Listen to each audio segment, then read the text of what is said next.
Hello everyone, আদাব ও নমস্কার সবাইকে। আজকে আপনাদের সামনে আবার একটি রান্নার রেসিপি নিয়ে আসছি। রেসিপিটা হলো জাটকা মাছের সর্ষে ইলিশ। দেখে হয়তো ভাবছেন, জাটকা দিয়ে কি আবার সর্ষে ইলিশ হয়? সর্ষে ইলিশ মানে বড় ইলিশ। কিন্তু না, এভাবে জাটকা মাছ রান্না করে খেয়ে দেখবেন, খেতে মন্দ হবে না। তবে আরেকটি কথা হলো, বর্তমান বাজার যেরকম অবস্থা, তাতে সবার মন চাইলে বড় ইলিশ দিয়ে খাওয়া সম্ভব হয় না। যাই হোক, এই সর্ষে ইলিশ রান্না করতে যা লাগবে তা হলো মাছ, জাটকা মাছ। প্রথমে মাছটি হলুদ লবণ দিয়ে ভালো করে মাখিয়ে নেব।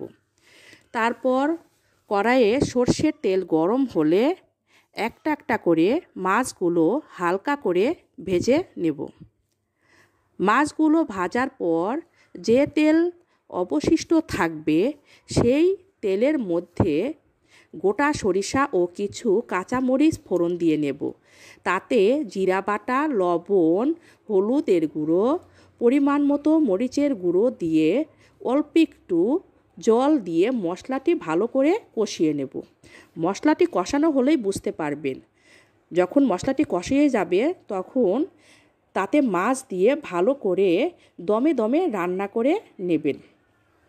মাছ দেওয়ার পর তরকারি ফুটে আসলে তাতে সরিষা বাটা দিয়ে নেব। সরিষা বাটার সময় লবণ ও কাঁচামরিচ দিয়ে বাটলে সরিষা দিয়ে রান্না করলে কোনো তরকারি তিতা হয় না।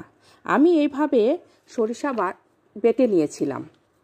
সরিষা বাটা নামানোর অল্প কিছু আগে দিয়ে রান্না করলে তরকারি তিতা হয় না। মাছের উপর তেল উঠে আসলে বুঝবেন রান্নাটি হয়ে গেছে। তৈরি হয়ে গেল আমাদের জাটকা মাছের সরিষা ইলিশ। রান্নাটি খেয়ে ভালো লাগলে ভিডিওতে একটি লাইক, কমেন্ট বা শেয়ার করে দেবেন। ভিডিও শেষে একটু সাবস্ক্রাইব করতে ভুলবেন না যেন। ধন্যবাদ সবাইকে।